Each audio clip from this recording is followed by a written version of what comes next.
ప్రస్తుతం తెలంగాణ ముఖ్యమంత్రి సీఎం రేవంత్ రెడ్డి మాట్లాడుతున్నారు. ఇప్పుడు లైవ్ చూద్దాం. కార్యదర్శి శ్రీ రామకృష్ణారావు గారిని, తెలంగాణ రాష్ట్ర డీజీపీ సివి ఆనంద్ గారిని, మీ ఉద్యోగ సంఘాల నాయకులను, జేఏసీ ప్రతినిధులను, నిరంతరం తెలంగాణ రాష్ట్రాన్ని దేశంలోనే ముందు వరుసలో నిలబెడుతున్న ప్రభుత్వ ఉద్యోగులందరినీ పిలిచి ఈ కార్యక్రమాన్ని ఏర్పాటు చేసి, తెలంగాణ ప్రభుత్వము అంటే నమ్మకం, తెలంగాణ ప్రభుత్వంలో బాధ్యత నిర్వహించడం అంటే సంపూర్ణమైన భద్రత అని చెప్పి ఈరోజు మా ఉప ముఖ్యమంత్రి వర్యులు బట్టి విక్రమార్క గారు నిరూపించినందుకు, ఈ కార్యక్రమాన్ని ఏర్పాటు చేసినందుకు వారిని మనస్ఫూర్తిగా నేను అభినందిస్తున్నా. వాస్తవంగా మొట్టమొదటి కార్యక్రమాన్ని మిత్రులు బట్టి విక్రమార్క గారు ఆలోచన చేసి సింగరేణి సంస్థలో అమలు చేద్దాం, సింగరేణి కార్మికులకని వారు నా దగ్గరకు వచ్చి ప్రస్తావించారు. ఆ రోజు 100% నాకెందుకో నమ్మకం అనిపించలే. ప్రమాదవశాత్తు ఒక కార్మికుడు చనిపోతే 1,25,00,000 రూపాయలు ఒక్క పైసా కార్మికుడు కానీ రాష్ట్ర ప్రభుత్వం కానీ బీమా చెల్లించకుండా ఇది ఎలా సాధ్యమవుతుంది అని వారు బ్యాంకర్స్తో మాట్లాడి ఉద్యోగుల జీతభత్యాల లావాదేవీలు, సింగరేణి సంస్థ యొక్క లావాదేవీల నేపథ్యంలో బ్యాంకర్స్ని ఒప్పించి మెప్పించి కార్మికులకు ప్రమాద బీమా ₹1,00,00,000 పైగా ఏ కార్మికుడు చనిపోయినా ఇచ్చే విధంగా వారు ఒప్పందాలు చేసిండ్రు. ఈ రోజుకి నాకు తెలిసినంత వరకు బట్టి విక్రమార్క గారు సవరించాలి, ఒకవేళ నేను చెప్పిన దాంట్లో ఏదైనా లోపం ఉంటే, 45 మంది సింగరేణి కార్మికులు ప్రమాదం వల్ల చనిపోతే ప్రతి కుటుంబానికి 1,00,00,000 పైగా చెక్కును వారు అందజేయడం ద్వారా కుటుంబాలు పెద్దలుగా కుటుంబాన్ని ఆదుకోవడంలో ముందుండే కార్మికుడు చనిపోయినప్పుడు విలువైన ప్రాణాన్ని ఆ సంస్థ తెచ్చివ్వలేకపోవచ్చు. ఆ విలువైన ప్రాణాన్ని ఆ సంస్థ అధిపతిగా ఉన్న ఈ రాష్ట్ర ప్రభుత్వము తిరిగి తెచ్చివ్వలేకపోవచ్చు. కానీ ఆ కుటుంబ యజమానిగా, కుటుంబంలో అత్యంత బాధ్యత వహిస్తున్న వారి యొక్క బరువును ఊహించని విధంగా చదువుకునే పిల్లలు కావచ్చు, వయసు పైబడిన తల్లిదండ్రులు కావచ్చు, వయసుకు ఎదిగిన ఆడపిల్లలు కావచ్చు, ఒక్కసారిగా వాళ్ళ ఆదరణ కోల్పోయినప్పుడు ఎంత ఆందోళనకరమైన పరిస్థితులు, ఎంత బాధకరమైన సందర్భమో మనం అందరికీ తెలుసు. 90% ఇక్కడికి వచ్చిన మా ఉద్యోగ ప్రతినిధులు మధ్యతరగతి వాళ్ళమే, నాతో సహా. మధ్యతరగతిలో బయటపడి సమస్య చెప్పుకోలేము, సమస్య ఉంటే ఉన్నది ఎవడేమన్నా అనుకొని బరితెగించి వీధుల్లో తిరిగే సాహసము మనం చేయలేం. చెప్పుకోలేని బాధ, తీర్చలేని సమస్య ఉన్నప్పుడు దుఃఖంతో కుమిలిపోవడము, కష్టాలలో ఉన్న కుటుంబానికి ఒక విశ్వాసం కల్పించాల్సిన మనమే ధైర్యాన్ని కోల్పోయినప్పుడు ఆ కుటుంబం మొత్తం కుప్పగూలిపోయే పరిస్థితి ఉంటుంది.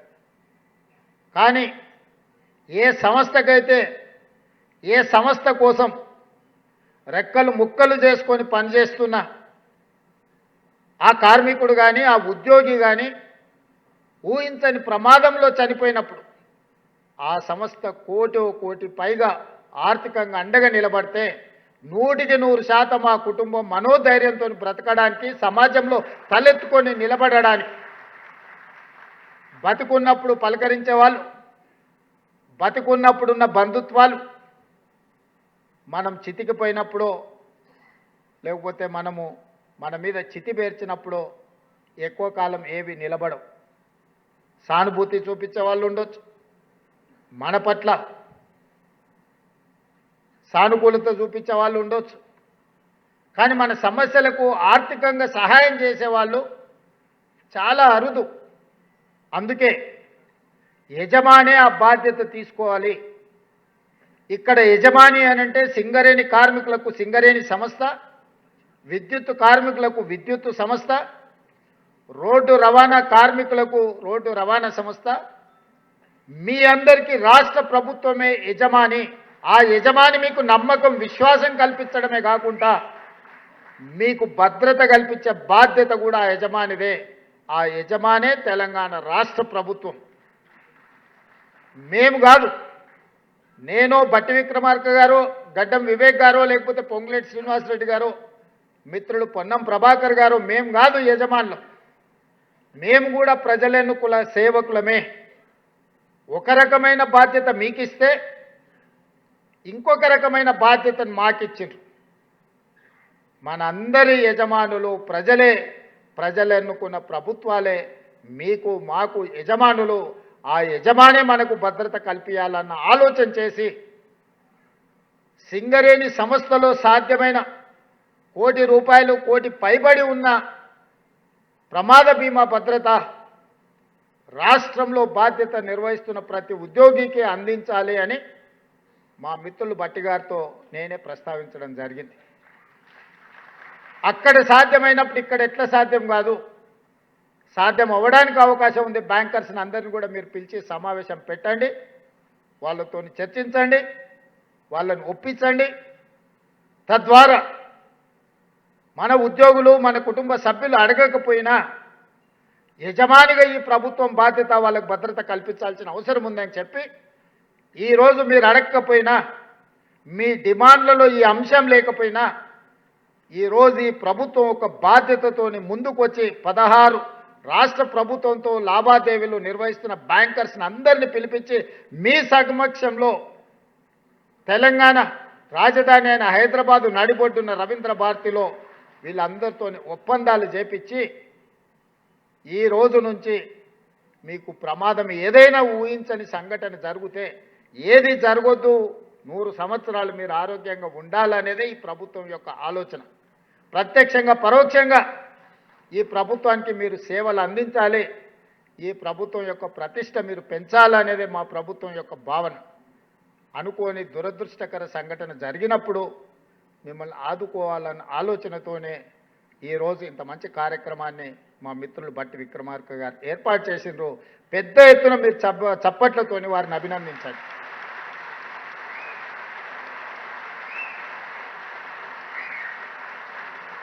నాయకుడిగా మంచి పని చేసినప్పుడు మీరు గుర్తించి మీరు చప్పట్ల ద్వారా అభినందిస్తే ఆ ఉత్సాహంతో ఇంకా 2 ఇంతలు వారు పనిచేసే అవకాశం ఉంటుంది. ఇంతకుముందే శ్రీనివాస్ గారు కొన్ని విషయాలు ప్రస్తావించండి, అందుకే నేను బట్టి గారి దిక్కు చూపించిన. ఆయనది ఖమ్మమే, ఈయనది ఖమ్మమే, నాది ఖమ్మమే, నీది ఖమ్మమే. మరి మనకు కావాల్సిన నిధులు వారి నుంచే వస్తాయి కాబట్టి అందుకే నా వైపు తిరిగి నమస్తే పెట్టడానికి పోతే అటువైపు పెట్టమని అటు చూపించిన. మా జగదీష్ వస్తే ఆయన మిత్రుడే పొన్నం ప్రభాకర్ గారు కాబట్టి ఆయన నమస్కారం ఆయనకి ఇప్పించిన, క్యాబినెట్లో ఆయన చెప్పే విషయాలు ప్రస్తావించడానికి. నేను గుంపు మేస్త్రినే, చాలామంది అవహేళన చేస్తారు. నేనేమనుకోను, నేను గుంపు మేస్త్రిని, గుంపు అంతా నాది, గుంపుకు నేను మేస్త్రిని. ఈ గుంపు అంతా నాది, ఈ గుంపు నాది. ఈ గుంపే కదా నా బలము, ఈ గుంపే కదా నా ప్రతిష్ట, ఈ గుంపే కదా నా సంక్షేమాన్ని, నా అభివృద్ధిని ప్రజలకు తీసుకెళ్లేది. పేద ప్రజలకు మా ప్రభుత్వానికి వారధులు, బ్రిడ్జ్ ఈ గుంపే కదా. అందుకే నేను గుంపు మేస్త్రిని అని చెప్పిన. కొంతమంది గొప్పలు చెప్పుకుంటారు, మేము దొరలమని, మా గడీలు ఉన్నాయని. అట్లాంటి పోకడలు నా దగ్గర ఏం లేవు. ఆ రోజైనా ఈ రోజైనా, ఆనాడు జిల్లా పరిషత్ మెంబర్గా ఉన్నా, లేదా ఎమ్మెల్సీగా ఉన్నా, ఎమ్మెల్యేగా ఉన్నా, ఎంపీగా ఉన్నా, కాంగ్రెస్ పార్టీ అధ్యక్షుడిగా ఉన్నప్పుడు మీరు ప్రేమతో రేవంత్ అన్న అని ఏ విధంగా పిలిచిందో ఈరోజు ముఖ్యమంత్రిగా కూడా మీరు రేవంత్ అన్నగా పిలిస్తేనే నాకు ఇష్టం. ఇది శాశ్వతం. మిగతా అన్నీ వస్తుంటాయి పోతుంటాయి. జెడ్పీటీసీ వచ్చింది, అది పోయి ఎమ్మెల్సీ వచ్చింది, అది పోయి ఎమ్మెల్యే వచ్చింది, అది పోయి ఎంపీ వచ్చింది, అది పోయి ఈరోజు ముఖ్యమంత్రి వచ్చింది. నా హోదా నా పదవి మారొచ్చు, కానీ మీకు నాకు ఉన్న అన్నదమ్ముల అనుబంధం అనేది శాశ్వతం. అందుకే మీరు రేవంత్ అన్న అని ఏ ఉద్యోగం పిలిచినా, నేను ముఖ్యమంత్రి అయిన కొత్తలో మా అధికారులు కొంతమంది మీ ప్రతినిధులు వచ్చి రేవంత్ అన్న అని మాట్లాడుతుంటే, సార్ వాళ్ళకి మనం సార్ అని పిలవమని చెప్పాలి అన్నారు. అంటే నేను చెప్పిన అట్లా చెప్తే నీ ఉద్యోగం పోతుంది మొదలా అని. సార్ అనో దొర అనో పిలిపించుకుంటే పిలిచేటోడు మనసులో అనుకుంటాడు దొరుకుతావు కదా బిడ్డ అని. అన్నాన్ని పిలిచిండంటే అది ఇష్టంతోనో ప్రేమతోనో పిలిచిన పిలుపు. నాకు అదే ఇష్టం. మీ సోదరుడు ఈరోజు తెలంగాణ రాష్ట్ర ముఖ్యమంత్రిగా ఉన్నాడు. నేను మాట వరుసకి మాట చెప్పట్లే. నేను సంపూర్ణంగా నా మనసులో అనుకునేదే ఈరోజు మీతో చెప్తున్నా. నాకు ఒక బాధ్యత ఉంది, మీకు ఒక బాధ్యత ఉంది. మనందరం కలిస్తేనే 4 కోట్ల ప్రజలకు సేవ అందించగలం, సంక్షేమ ఫలాలను చేరవేయగలం. ఈ తెలంగాణ రాష్ట్రాన్ని దేశంలోనే నెంబర్ 1 రాష్ట్రంగా మనం తీర్చిదిద్దగలం. ఇవాళ మీరే ఆలోచన చేయండి. మారిందల్లా మా 17 మందిమే ఉన్నది. మీరే ఎమ్మెల్యేలు ఎంపీలు దాదాపుగా 50% పైగా పాతోళ్ళే గెలిచింది. ప్రభుత్వ నిర్ణయాలు చేసే 15 మంది మాత్రమే మారినాం. 10 సంవత్సరాలు ధనిక రాష్ట్రంగా ఉన్న రాష్ట్రాన్ని 8,11,000 కోట్ల రూపాయలు అప్పు చేసి అన్ని రకాల సమస్యలను సృష్టించి 10 సంవత్సరాలలోనే 100 సంవత్సరాల కాలం చేయగలిగిన విధ్వంసాన్ని చేసి ఎక్కడిదక్కడ పడేసి నిత్యం 12 గంటలు పనిచేసే ప్రభుత్వ ఉద్యోగులకు మొదటి తారీఖు నాడు జీతభత్యాలు ఇవ్వని పరిస్థితి రాష్ట్రంలో ఉండేనా లేదా మీరే ఆలోచన చేయండి. నేను ఒక్క మాట అడగదలుచుకున్నా మిమ్మల్ని. డిసెంబర్ 7, 2023 నాడు ప్రజాపాలన ప్రభుత్వం బాధ్యత తీసుకోకంటే ముందు డిసెంబర్ 1 నాడు మీకేమైనా జీతాలు వచ్చిండేనా మీరు ఒక్కసారి ఆలోచన చేయండి. విడతల వారీగా మీరెక్కడనో విధిలేని పరిస్థితుల్లో ఇన్స్టాల్మెంట్లల్లో మీరు ఇల్లు తెచ్చుకోనో, పిల్లల చదువుల కోసం తెచ్చుకోనో, లేకపోతే ఆరోగ్యం కోసం తల్లిదండ్రుల ఆరోగ్యం కోసం మీరు లోన్లు తెచ్చుకొని ఇన్స్టాల్మెంట్లు మీరు కట్టుకుంటుంటే మీ యజమాని కూడా మీకు జీతాలు ఇన్స్టాల్మెంట్లలో ఇచ్చే పరిస్థితి ఉండే. ఆ రోజు ఏ రోజు కూడా 10 తారీఖు కంటే ముందు మీకు జీతాలు వచ్చే పరిస్థితి లేదు. మొత్తం జీతం ఒక్కసారి కూడా వచ్చే పరిస్థితి లేదు. వెనకటికి ఎవరో అనేది మేం పఠాన్లకు బాకీ, మాకు ఫకీర్లు బాకీ అని. రాష్ట్ర ప్రభుత్వం యొక్క పరిస్థితి మొత్తం గందరగోళం. నేను 7 తారీఖు మధ్యాహ్నం బాధ్యత తీసుకొని సాయంత్రం సచివాలయానికి వెళ్ళి నా ఛాంబర్లో కూర్చున్న తర్వాత ఇదే రామకృష్ణారావు గారు, శాంతకుమారి గారిని ఇద్దరిని, వీరు ఆర్థిక ఫైనాన్స్ సెక్రటరీ ఆ రోజు ఇద్దరిని పిలిపించి కూర్చోబెట్టి ఏంది పరిస్థితి అని అంటే వాళ్ళు ఏదో మొత్తం వాళ్ళు తయారు చేసింది చెప్పబోయి అవన్నీ వద్దు, కానీ ప్రజలకు సేవలు అందిస్తున్న మన ప్రభుత్వ ఉద్యోగుల పరిస్థితి ఏంది, ఈ నెల డిసెంబర్ 1 నాడు జీతభత్యాలు ఇచ్చిండ్రా లేదా అని అంటే ఇంకా లేదు సార్, సర్దడానికి ప్రయత్నం చేస్తున్నా, అక్కడ ఇక్కడ కొన్ని ఇచ్చినా ఈ నెలాఖరు వరకు మాత్రం ఈ మంత్ జీతాలు ఇస్తాం సార్ డిసెంబర్ నెల అని అడిగారు. నేను రామకృష్ణారావు గారికి చెప్పిన, నాకు ఇవన్నీ చెప్పకు, ఈ డిసెంబర్ 7 తారీఖు నుంచి బాధ్యత నాది. అంటే జనవరి 1 తారీఖు నాడు ఇచ్చే జీతం నేను ఇవ్వాల్సిన జీతం, డిసెంబర్ 1 నాడు ఇవ్వాల్సిన జీతం చంద్రశేఖరరావు గారు ఇవ్వాల్సిన జీతం. వారి జీతం నీ ఇష్టం విడతల వారిగా ఇస్తే ఇవ్వు, నాకు అభ్యంతరం లేదు, కానీ నా కోసం పనిచేసే ప్రభుత్వ ఉద్యోగస్తులకు నేను వచ్చిన తర్వాత విడతల వారిగా అనేది కుదరదు అని 2024 జనవరి 1 తారీఖు నాడు మొదలుపెట్టి ఈ రోజు వరకు ఎన్ని సమస్యలు, ఎన్ని అవాంతరాలు, ఎన్ని అభ్యంతరాలు, ఎన్ని ఆర్థిక ఎగుడు దిగుడు పరిస్థితులు వచ్చినా మీకు మొదటి తారీఖు నాడు జీతాలు ఇచ్చినా లేదా మీరు ఒక్కసారి ఆలోచన చేయండి మిత్రులారా. ఇది నేను గొప్పల కోసం చెప్పట్లేదు, మీకోసం గుర్తు చేస్తున్నా. నేను నా బాధ్యతను బాధ్యతాయుతంగా వ్యవహరిస్తున్నానా లేదా అని మిమ్మల్ని అడగడం కోసమే ఈరోజు ఈ అంశాన్ని మీ ముందు ప్రస్తావిస్తున్నా. మీరే కాదు, 58 సంవత్సరాలు ఉన్న ప్రభుత్వ ఉద్యోగస్తులను 61 సంవత్సరాలకు పెంచి ఆ రిటైర్మెంట్స్ అన్నీ 2024 నుంచి మొదలైనవి.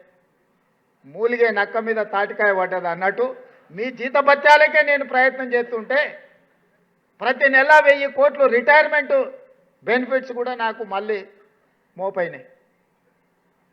మా జగదీష్ కలిసినప్పుడల్లా 35 ఏళ్ళు సేవ చేసిరు సార్, పిల్లల పెళ్ళి ఉండే, ఆరోగ్యం లేదు, ఆపరేషన్ ఉంది, రిటైర్మెంట్ బెనిఫిట్స్ ఇవ్వకపోతే ఎట్లా సార్ అంటాడు. ఉండరా నాయన, ఉన్న జీతం ఇచ్చేటట్లేదు, రిటైర్మెంట్ బెనిఫిట్స్ నేను ఎక్కడికి వెళ్తే వాళ్ళ, మరి ఏదన్నా నువ్వు ఆదాయం పెంచాలి కదా అని నేను. అయినా ఎప్పుడు మిమ్మల్ని చిన్న చూపు చూడలే, అన్ని ప్రయత్నాలు చేసినాం. కొద్ది కొద్దిగా నెలకు 200, 300 నుంచి 500 నుంచి 750 కోట్లు ప్రతి నెల మీ రిటైర్మెంట్ బెనిఫిట్స్ లెక్క కట్టించినా సరిపోతలేవంటే మన ఒక రోజు చర్చలు వచ్చినప్పుడు ఇక ఏమన్నా కానీ నాయన 100 రోజుల్లో 6000 కోట్లు ఇస్తా అని చెప్పిన. మొదటి విడత 2000 కోట్లు ఇచ్చినా లేదా మీ జేఏసీ నాయకులను చెప్పమని ఈరోజు చెప్పిన మాట మీద ఉన్నదా లేదా ఈ ప్రభుత్వం?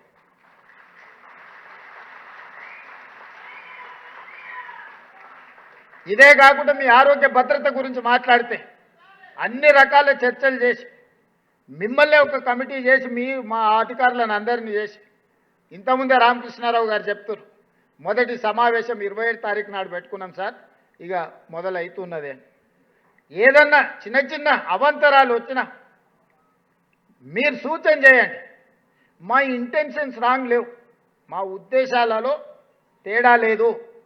అమలు చేసే క్రమంలో ఏదైనా సమస్య వచ్చినప్పుడు కూర్చొని చర్చించుకొని పరిష్కరించుకుందాం. మీరు వేరు నేను వేరు అన్న భావన నేను లేను. కొన్నిసార్లు నాకు కూడా తట్టకపోవచ్చు, కొన్నిసార్లు ఈ అంశాన్ని ఏ విధంగా పరిష్కరించుకోవాలనో బాధితులుగా మీకెక్కువ అనుభవం ఉండొచ్చు. మీ అనుభవాన్ని ప్రభుత్వంతో పంచుకుంటే ఆ సమస్యని తక్షణమే పరిష్కరించే బాధ్యత ఈ ప్రభుత్వం తీసుకుంటుంది. ఈరోజు మీ ఆరోగ్య భద్రత కావచ్చు, మీ రిటైర్మెంట్ బెనిఫిట్స్ కావచ్చు, మీ శాలరీస్ కావచ్చు, ప్రమాదవశాత్తు ఏదైనా జరిగితే, జరగరాని దురదృష్టకర సంఘటన జరిగినప్పుడు ఈ ప్రభుత్వమే ఒక కుటుంబ పెద్దగా వ్యవహరించి మీ కుటుంబాన్ని ఆదుకునే మంచి ఆలోచనతోని ఈరోజు ఈ కార్యక్రమాలన్నీ కూడా తీసుకొని ముందుకు వస్తున్నాం. ఇక ఇవన్నీ చేస్తూనే మళ్ళీ అవ్వంగానే మా ముజీబో లేకపోతే శ్రీనివాసో లేకపోతే జగదీశో పోయేటప్పుడు చెప్తాడు, అన్నాక పిఆర్సీ ఉండే మళ్ళీ గాదాని సంగతి ఏంటి గ్యారెంటీగా పోయేటప్పుడు అంటాడని నాకు నమ్మకం ఉన్నది. తప్పకుండా మా ఉప ముఖ్యమంత్రి గారికి నేను సూచన చేస్తున్నా, దానికి సంబంధించి కూడా మనం ఇచ్చిన మాట ప్రకారం ఆ మాట నిలబెట్టుకోవడానికి మనం ఖచ్చితమైన ప్రయత్నం చెయ్యాలి. వాళ్ళ విశ్వాసాన్ని మనం నిలబెట్టుకోవాలి.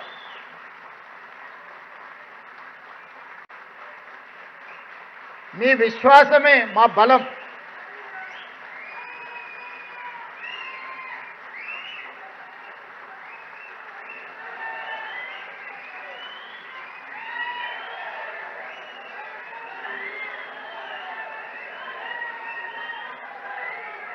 మిత్రులారా, నా ఇంకొక విజ్ఞప్తి,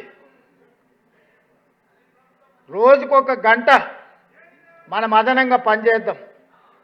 మనం ఏం బిల్లులు పెంచుతలేం, కానీ మన కట్టాల్సిన పన్నులు కొంతమంది కట్టకుట్ట తప్పించుకుంటున్నారు.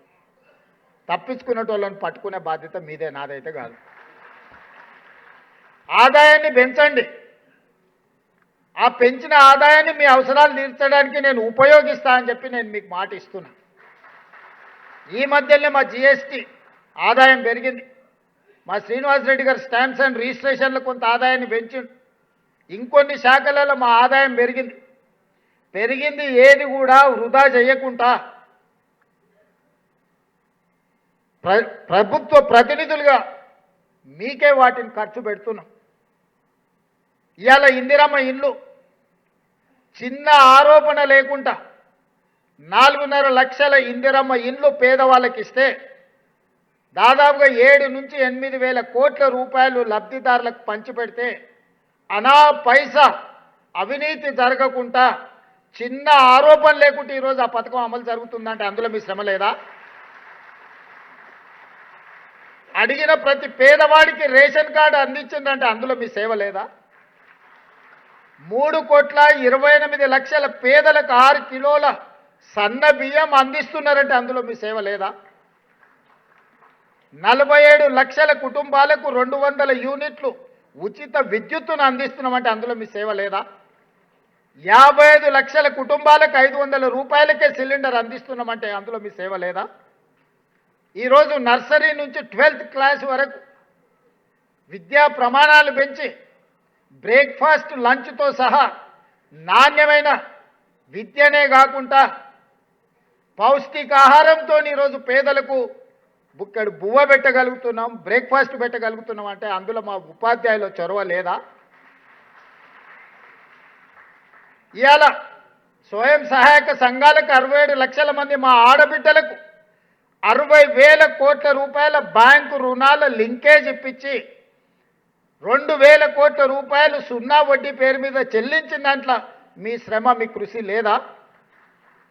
1000 మెగావాట్ల సోలార్ విద్యుత్ ఉత్పత్తి స్వయం సహాయక సంఘాలకి ఈరోజు అందిస్తే అవి అమలు చేస్తున్నది మీరు కాదా? ఇవాళ సోలార్ విద్యుత్ అదాని అంబానీలతో మా ఆడబిడ్డలు పోటీ పడుతుందంటే అందులో మీ కృషి లేదా? మహిళలు గృహలక్ష్మి మహాలక్ష్మి పేరు మీద బస్సులో ఉచితంగా ప్రయాణమే కాదు, ఈరోజు మా మిత్రుడు పొన్నం ప్రభాకర్ గారు 1000 బస్సులను ఆడబిడ్డలను యజమానులను చేసి బస్సులో ఉచితంగా కాదు బస్సులకు మేమే యజమానులమని ఈరోజు పథకాలు అమలు చేసి ఆర్థికంగా కాళ్ళ మీద నిలబడుతున్న మా ఆడబిడ్డలకు అందిస్తున్న ఈ బ్యాంకు రుణాలు 0 వడ్డీ అందులో మీ కృషి లేదా?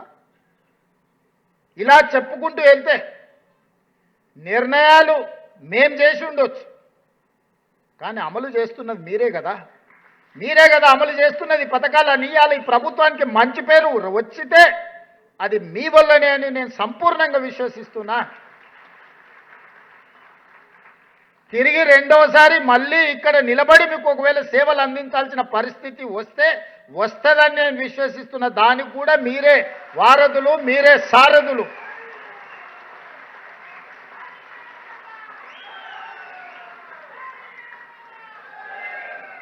ఒక ప్రభుత్వానికి ప్రజలకు అనుసంధానకర్తలు, ఒక ప్రభుత్వం యొక్క ఇమేజ్ బిల్డింగ్ ప్రాసెస్లో బ్రాండ్ అంబాసిడర్సే మా ప్రభుత్వ ఉద్యోగులు.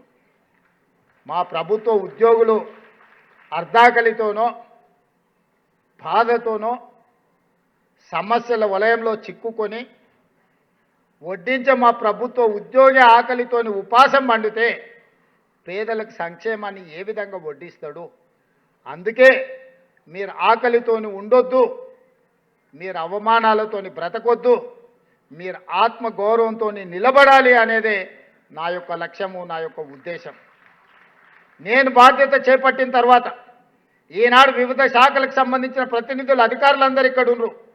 70,000 ప్రభుత్వ ఉద్యోగాలు తలలు లెక్కబెట్టి ఎల్బీ స్టేడియంలో నియామక పత్రాలు అందించిన మీ ఉద్యోగాలే కాదు, ఈరోజు 70,000 మందిని అదనంగా ప్రభుత్వంలో రిక్రూట్ చేస్తే ఎంత ఆర్థిక భారం ఈ ప్రభుత్వం మీద పడి ఉంటుందో మీరు ఒకసారి ఆలోచన చేయండి. ఒకవైపు రిటైర్మెంట్ బెనిఫిట్స్, ఇంకొక వైపు 70,000 మంది నూతన నియామకాలు, మరోవైపు 7 లక్షల ప్రభుత్వ ఉద్యోగాల జీత భత్యాలు, ఇంకొక పక్కన 8,11,000 కోట్ల రూపాయల అప్పు. ఆ అప్పు కూడా ఎంత మిత్తికి తెచ్చాడు? 11.5% మిత్తికి తెచ్చాడు. ఎవరైనా ఈ స్థాయిలో మిత్తి అప్పు తెస్తారా? ఇవాళ డెట్ను రీస్ట్రక్చర్ చేసి 7.25కి నేను తగ్గించిన కేంద్ర ప్రభుత్వంతో మాట్లాడి. ఫైనాన్షియల్ ఎక్స్పర్ట్స్ మీలో చాలామంది ఉన్నారు. ఆర్థిక నిబద్ధత, ఆర్థికపరమైన అంశాలలో ముందు జాగ్రత్త, ముందు చూపు, అనాలోచితమైన చర్యల వల్ల 11.50 కొన్ని లోన్లు అయితే 11.90 రేట్కి వడ్డీలకు తీసుకొచ్చి ఈ ప్రభుత్వం మీద భారం మోపితే పదే పదే ఢిల్లీకి వెళ్ళి అధికారులను, మంత్రులను కలిసి డెట్ రీస్ట్రక్చర్ చేయించి తక్కువ కాలం ఎక్కువ మిత్తితో ఉన్న అప్పులను ఎక్కువ కాలం తక్కువ మిత్తితోని మార్చి ఈరోజు ఆర్థిక వెసులుబాటు కల్పించడానికి సంపూర్ణమైన ప్రయత్నం చేస్తున్నాం. కొద్ది కొద్దిగా మనం తెచ్చుకోగలుగుతున్నాం. ఇవాళ పనులు కూడా మెట్రో రైలు గురించి వివాదం మీరు చూసి ఉండొచ్చు. కష్టపడితే ఒక కొలిక్కి ఒకనాడు ఢిల్లీ తర్వాత హైదరాబాద్ 2వ స్థానంలో ఉండే, ఇవాళ 9వ స్థానానికి పడిపోయింది. కారణం ఎవరు? రీజనల్ రింగ్ రోడ్డు 6-7 ఏళ్ల నుంచి నానుతూ వస్తుంది. మూసీ నది ప్రక్షాళన హైదరాబాద్ నగరంలో ఉండే వాళ్ళే కాదు, నల్గొండ జిల్లా బిడ్డలను అడగండి, అది ఎంత అత్యవసరం. గుజరాత్లో సబర్మతి రివర్ ఫ్రంట్ కడతారు, ఉత్తరప్రదేశ్లో గంగానది రివర్ ఫ్రంట్ కడతారు, ఢిల్లీలో యమునా నది రివర్ ఫ్రంట్ కడతారు, తెలంగాణ హైదరాబాదులో మూసీ రివర్ ఫ్రంట్ కడతామంటే వద్దని అంటారు. ఏంటి దీని కారణం నేను అడుగుతున్నా. ప్రపంచంలో ముఖ్యంగా భారతదేశంలో ఆడబిడ్డల పేర్లు గంగా నది పేరు, యమునా నది పేరు, సరస్వతి పేరు, కృష్ణ పేరు, కావేరి పేరు మీద పిల్లల పేర్లు పెట్టుకుంటారు, ఆడబిడ్డల పేరు. ఏ తల్లిదండ్రులైనా మూసీ నది పేరు ఎప్పుడైనా పెట్టుకున్నారా? ఎందుకు పెట్టుకోవట్లేదు? ఆ నదులు ఎంత గొప్పవో ఈ నది కూడా అంతే గొప్పది కదా. గంగా, కావేరి, కృష్ణ, సరస్వతి పేర్లు గొప్పగా పెట్టుకుని ఆ నదుల పేర్లు మన బిడ్డల పేర్లు పెట్టుకుంటున్నాం కదా. మన ఆడబిడ్డలకు ఆ పేర్లు పెట్టుకున్నప్పుడు మనలో ఎవ్వరం కూడా మూసీ పేరు, మూసీ నది పేరు ఎందుకు పెట్టుకోలేదు? మూసీ కాలుష్య వెదజల్లుతుంది, మూసీ అంటేనే మురికి అన్న భావన కల్పించడం వల్లనే కదా. అందుకే కదా మూసీ నది పేరు పెట్టుకోలేదు. అందుకే ఈనాడు కాలుష్యం అయిపోయిన మురికిని వెదజల్లి నల్గొండ జిల్లా బిడ్డల ప్రాణాలు తీస్తున్న మూసీని ప్రక్షాళన చేసి కట్టాలని నేనంటే నా కాళ్ళలో కట్టె పెట్టాలని కొంతమంది తిరుగుతూ ఉన్నారు. ఔటర్ రింగ్ రోడ్ ఆర్థిక వ్యవస్థను మార్చింది. రీజనల్ రింగ్ రోడ్ వేసుకుంటే తప్ప, మెట్రో విస్తరించుకుంటే మీకే కాదు ఉపయోగపడేది. మెట్రోలో నేను పట్టిగారో లేకపోతే ఫామ్ హౌస్లు ఉండే పెద్ద ఆయనో ఎక్కడు కదా. ఫామ్ హౌస్లో ఉన్నాయని మెట్రో ఎక్కడు కదా. ఆయన పిల్లలు విమానాలు ఎక్కి లండన్లు పోతారు, ప్రత్యేక విమానాల సొంత విమానాలు బేగంపేట నుంచి విదేశాలకు పోతారు, కానీ మెట్రో ఎక్కరు కదా. మెట్రో ఎవరు ఎక్కుతారు? మన మధ్యతరగతి వాళ్ళం ఎక్కుతాం, మన ప్రభుత్వ ఉద్యోగులు ఎక్కుతారు. నగరం విస్తరించింది, మెట్రోను కూడా విస్తరించుకోవాలి. దేశంలో మొదటి స్థానానికి మెట్రో తీసుకురావాలని నేను ప్రయత్నం చేస్తే వద్దు. ఈ వద్దనేది ఏందిరా నాయన? 10 ఏళ్ళు మేము నువ్వు చెయ్యి అని మేము తిరిగినాం. నువ్వు మూసి ప్రక్షాళన చేయమని మా బట్టిగారు అసెంబ్లీలో కొట్లాడి, మెట్రో విస్తరించమని మా బట్టిగారు కొట్లాడి, భారత్ ఫ్యూచర్ సిటీ కట్టమని మా బట్టిగారు కొట్లాడి, నదుల ప్రక్షాళన చేయమని మా బట్టిగారు కొట్లాడి, పాఠశాలల్ని ప్రక్షాళన చేసి నర్సరీ నుంచి మంచి విద్యను తీసుకురామన్నాడు. మా మధుకి ఇన్నే ఉన్నాడు. ఇంటర్మీడియట్ బోర్డులో ఆయన పిల్లలు చచ్చిపోతే ఆయన మాట్లాడిండని ఆయన జైలుకు తోలేడు. గ్లోబరీన్ సంస్థ ఎవరిదే? వాళ్ళదే కదా. అది తప్పు. పిల్లల జీవితాలతో చెలగాట మాటింది. 25 మంది పిల్లల ప్రాణాలు పోయినాయని మీ ఉద్యోగం మాట్లాడితే చెంచల్గూడలో చెల్లపల్లిలో నాలాకటే ఆయన కూడా జైల్లో భోజనం తినాల్సిన పరిస్థితి. ఇవాళ వాడే తాడు పామై ఈరోజు దేశంలో నీట్ పరీక్షలు, దేశంలో ఉండే లక్షలాది మంది పిల్లల జీవితాలతో చెలగాట మాడింది అదే గ్లోబరీనా కదా. ఆ రోజే వాడిని 2 దెబ్బలేసి చెంచల్గూడలో చిప్పకూడు పెట్టించినట్టు ఇవాళ దేశంలో పిల్లల జీవితాలతో చెలగాట మాడుతుండేనా? ఎన్నడన్నా వాడిని శిక్షించాలని వాళ్ళు ఆలోచన చేసిండ్రా? ఎన్నడన్నా ఈ అభివృద్ధి కార్యక్రమాలను ముందుకు తీసుకెళ్లాలని ఎప్పుడైనా మేము అడిగినప్పుడు ఎప్పుడైనా మాట్లాడినరా? ఆ ఎల్లంతా మేము రోడ్లు ఎక్కినాం ఇవన్నీ చెయ్యమని.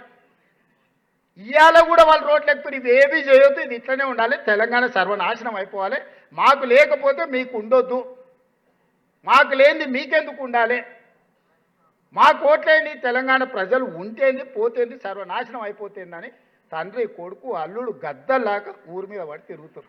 పొద్దున ఒకడు, మధ్యాహ్నం ఒకడు, సాయంత్రం ఒకడు.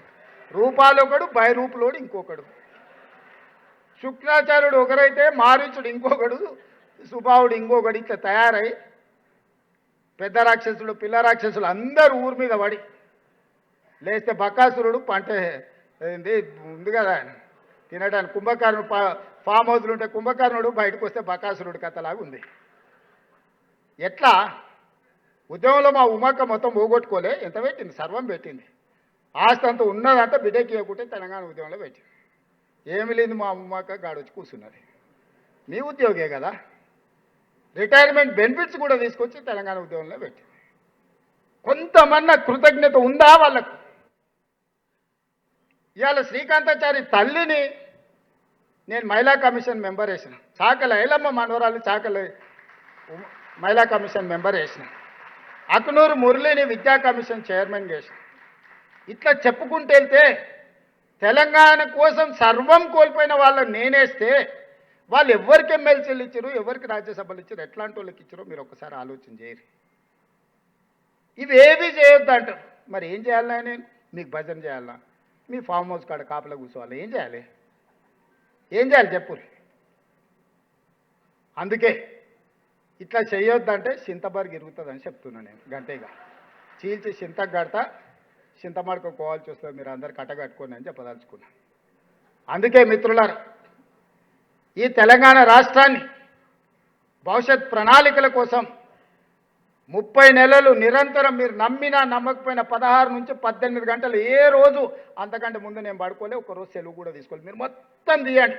డిసెంబర్ 7, 2023 నుంచి ఈనాటి వరకు మీ సోదరుడు ఒక్క రోజైన సెలవు తీసుకున్నాడా లెక్క కట్టి చూడండి, గంటలు కూడా లెక్క పెట్టండి. ఇప్పుడు ప్రణాళికలు ఒక కొలిక్కి వచ్చినాయి. అది మూసీ కావచ్చు, అది మెట్రో కావచ్చు, అది రీజనల్ రింగ్ రోడ్ కావచ్చు, అది భారత్ ఫ్యూచర్ సిటీ కావచ్చు. ఇట్లా చెప్పుకుంటూ వెళ్తే కులగణనలో జనగణనలో కులగణన కావచ్చు, మాదిగా ఉపకులాల వర్గీకరణ కావచ్చు, శాశ్వతమైన సమస్యలను అన్నిటినీ ఒకటొకటి పరిష్కరించుకుంటూ వస్తున్నా కదా. వయసులో చిన్నవాడినైనా మీ అందరి అనుభవాన్ని తీసుకొని ముందుకు వెళ్తున్నా కదా, నాకు తెలియదు అడిగి తెలుసుకుంటున్నా కదా. ప్రతి ఒక్కరి దగ్గర పోయి నేను నిలబడి మాట్లాడి ఏదో రకంగా చాకచక్యంగా ఏదో ఒకటి సాధించుకొని వస్తున్నా కదా. ఢిల్లీకి పోతే ఢిల్లీలో ఏముందా? కాలుష్యం ఉంది, నీళ్లు తాగాలన్నా కష్టమే, గాలి పీల్చుకోవాలన్నా కష్టమే, ట్రాఫిక్లకు పోతే అంతకంటే కష్టం. ఢిల్లీలో ఏమన్నా లడ్డు ఉందా? ఏంటికి పోతా నేను ఢిల్లీకి? ఏంటికి పోతా మీరు చెప్పు? ఢిల్లీ నేను చూడందా? ఇదేం ఎంపీగా ఉంటే అంతకంటే ముందు మా ఇంటి ఆమె ఆనే చదువుకునేది, అప్పుడు కూడా పోయేటోండి ఢిల్లీకి. నేను చూడండి లేనే, నేను చూడండి లే, ఏంటికి పోతానా? ఏందుందా ఢిల్లీలో చెప్పురు, మీరు చెప్పురు. వాని వీని అందరిని అడుక్కొని ఎట్లో అట్లా చేసి దీన్ని దారిలో పెట్టి ఈ అప్పుల బాధ నుంచి బయటికి తెచ్చి, నిన్ననే మా భట్టి గారు చెప్పారు, సంవత్సరానికి మీరు చేసిన అప్పులకు తప్పులకు ప్రతి సంవత్సరం 76,000 కోట్ల రూపాయల పాయమాలు కడుతున్నాం అని నిన్ననే మా ఆర్థిక మంత్రి చెప్పిండు. 30 నెలల్లో దాదాపుగా 2 లక్షల కోట్లు ఆయన పెట్టిన రావణ కాష్టానికి ఈరోజు మనం అందరం బలవుతున్నాం, మనం ఖర్చు పెడుతున్నాం. ఇవాళ ప్రతి రూపాయి రిజర్వ్ బ్యాంకు నుంచే వాళ్ళు చేసిన అప్పుకు కట్టిన తర్వాత మిగిలినటివే మన దగ్గరకు వస్తున్నాయి. అందుకే మీకు ఏదైనా ఇవ్వాలన్నప్పుడు మాట చెప్తే తప్పొద్దు, మాట ఇస్తే చెయ్యాలనే దానికోసం ఒక్కటికి 4 సార్లు అంచనా వేసుకొని సవరించుకొని జాగ్రత్త చేసి ఎట్లా పొదుపు చేయాలా, ఎట్లా మీ సమస్య తీర్చాలా అనేదే తప్ప చెయ్యొద్దన్న ఆలోచన లేదు. మీకు చేయకుండా ఉంటే నేను ఏంటికి తీసుకెళ్తా, నేనేం చేసుకుంటా మీరు చెప్పండి. నా జీవన విధానంలో ఏమైనా మార్పు వచ్చిందా? నా లైఫ్ స్టైల్ ఏమైనా చేంజ్ అయిందా? మీరు చూస్తున్నారు కదా, ఆనాటి నుంచి ఈనాటి వరకు జడిపి తీసుకున్నప్పటి నుంచి చూసింది కదా నన్ను. ఈరోజు ముఖ్యమంత్రి అయినా ఏ రోజన్నా నా నడకలో కానీ, నా నడతలో కానీ, నా వ్యవహార శైలిలో కానీ, నా జీవన విధానంలో కానీ ఏమైనా మార్పు వచ్చిందా? బాధ్యత మాత్రమే పెరుగుతూ వచ్చింది. 17 సంవత్సరాలల్లా జిల్లా పరిషత్ మెంబర్ నుంచి తెలంగాణ రాష్ట్ర ముఖ్యమంత్రి వరకు ప్రజలు నాకు అవకాశం ఇచ్చారు. అది గొప్ప బాధ్యత. నిద్రపోయినా కూడా నేను మర్చిపోను. ఆ బాధ్యతను గుర్తు చేసుకుంటే నిద్రపోతా, ఆ బాధ్యతను గుర్తు చేసుకుంటే నిద్రలేస్తానే. అందుకే ఈరోజు మనం పని చేస్తున్నాం, కష్టపడుతున్నాం. సహకరించండి మిత్రులారా. రోజుకో గంట ఎక్స్ట్రా పని చేద్దాం. ఆదాయాన్ని పెంచుదాం. ఎక్కడెక్కడైతే అక్రమార్కులు ఉన్నారో వాళ్ళని నియంత్రిద్దాం. ఆనాడు వాళ్ళ హయంలో ఏ విధంగా అయితే అక్రమార్కులను పెంచి పోషించిండ్రో ఈరోజు ఆ అక్రమార్కులను కట్టడి చేస్తే ఆదాయం పెరుగుద్ది. ఆ ఆదాయమే మీ జీత భత్యాలు కావచ్చు, మీ బీమా కావచ్చు, మీ ఆరోగ్య భద్రత కావచ్చు, మీ పిఆర్సీ కావచ్చు, ప్రజలకు అందించే సంక్షేమ పథకాలు కావచ్చు, వీటన్నిటిని అమలు చేయడానికి నేను ఏమీ మీ నుంచి ఆశిస్తలేను. రోజుకు 1 గంట అదనంగా పనిచేయండి మిత్రులారా. మార్పు తీసుకొద్దాం ఈ దేశంలోనే. నేను చెప్పిన తెలంగాణ రైజింగ్ 2047లో 2034కి తెలంగాణ రాష్ట్రాన్ని $1 ట్రిలియన్ ఎకానమీకి నేను తీసుకెళ్తా. అక్కడి నుంచి 2047 100 సంవత్సరాలు స్వతంత్ర ఉత్సవాలు జరుపుకునేటప్పటికీ తెలంగాణ రాష్ట్రం $3 ట్రిలియన్ ఎకానమీకి వెళ్తుంది అనే ఒక భవిష్యత్ ప్రణాళికలని ఈరోజు మనం రచించుకొని ముందుకు వెళ్తున్నాం. ఇది ఆషామాషి ప్రణాళిక కాదు, ఇది భవిష్యత్తుకు దిక్సూచి. ఇవాళ దిశగా మనం అడుగులు వేస్తున్నాం, ఆ దిశగా పెట్టుబడులను ఆకర్షిస్తున్నాం, ఆ దిశగా ఇన్ఫ్రాస్ట్రక్చర్ క్రియేట్ చేస్తున్నాం, శాంతి భద్రతలను కాపాడుతున్నాం. ఇంటర్నేషనల్ స్టాండర్డ్ ఇన్ఫ్రాస్ట్రక్చర్ లేకపోయినా, శాంతి భద్రతలు 100% ఉండకపోయినా పెట్టుబడులను ఆకర్షించలేము. పెట్టుబడులు పెట్టేవాళ్ళు రారు. పెట్టుబడులు పెట్టేవాళ్ళు రాకపోతే మన పిల్లలకు ఉద్యోగ ఉపాధి అవకాశాలు రావు. ఇవాళ ఉద్యోగ ఉపాధి అవకాశాలు ఇవ్వాలన్నా, రాష్ట్రాన్ని ఆర్థిక ప్రగతి పట్టాలు ఎక్కించాలన్నా, ఈ రాష్ట్రంలో శాంతి భద్రతలను కాపాడాల్సిన బాధ్యత మన అందరి మీద ఉంది. ఈ రాష్ట్రానికి ఆదాయాన్ని పెంచాల్సిన బాధ్యత మన అందరి మీద ఉంది. ఈరోజు తెలంగాణ రైజింగ్ 2047కి దేశంలో $30 ట్రిలియన్ ఎకానమీకి భారత ప్రభుత్వం ప్రణాళికలు వేస్తే అందులో 10% కంట్రిబ్యూషన్ మనం ఇవ్వాలనుకుంటున్నాం. ఈనాడు దేశ జనాభాలో మనం 2.5% ఉంటే ఈరోజు 5% జీడిపి మనం తెలంగాణ రాష్ట్రం నుంచి ఇస్తున్నాం. రేపు ఇదే 2.5% 10% ఆర్థికంగా జీడిపిలో దేశ ఆర్థిక వ్యవస్థలో భాగస్వాములను కావాలి అని ఈరోజు అభివృద్ధి ప్రణాళికలు రచించుకొని ముందుకు వెళ్తున్నాము. ఇందుట్లో మీ సహకారం ఉండాలి. ఇది నేను ఒక్కడిని కష్టపడితే సాధ్యమయ్యే పని కాదు. మీకందరికీ ముందల నిలబడి ముందుకు తీసుకెళ్తాను. మీరందరూ నాకు అండగా నిలబడితేనే ఈ వ్యవస్థ సాధ్యమవుతుంది. ఈ దేశంలో తెలంగాణ రాష్ట్రాన్ని మనం నెంబర్ 1గా నిలబెట్టుకోగలుగుతాము. ఈ దేశంలో తెలంగాణ రాష్ట్రం నెంబర్ 1గా ఉండాలి అంటే నా ఉద్యోగ సోదరులందరూ నాకు సహకరించాలి. మనందరం కష్టపడితే 100% సాధ్యమవుతుంది. రాజకీయ వ్యవస్థలన్నీ వైఫల్యం చెందినప్పుడు మీరందరిని అడుగుం బిజించినాకనే 60 సంవత్సరాల తెలంగాణ కళ సాకారమైంది. తెలంగాణనే సాధించగలిగిన మీరు ఆర్థిక వ్యవస్థను సృష్టించలేరా అని నేను అడుగుతున్నా. తెలంగాణ ఉద్యమంలో మనందరం ప్రత్యక్ష భాగస్వాములమే కదా. రాజకీయ వ్యవస్థలని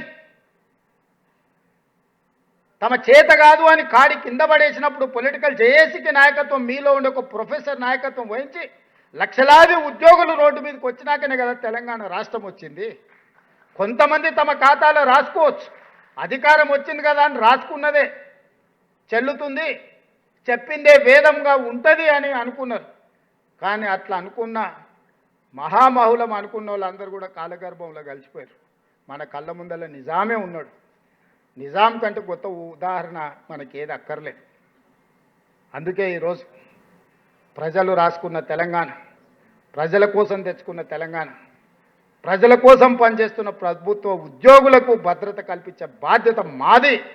100% నిష్పక్షపాతంగా నిస్సందేహంగా ఈ ప్రభుత్వం మీకోసం ఉంటుంది అని మీ అందరికి తెలియజేస్తూ మీ దగ్గర సెలవు తీసుకుంటున్న మిత్రులారా.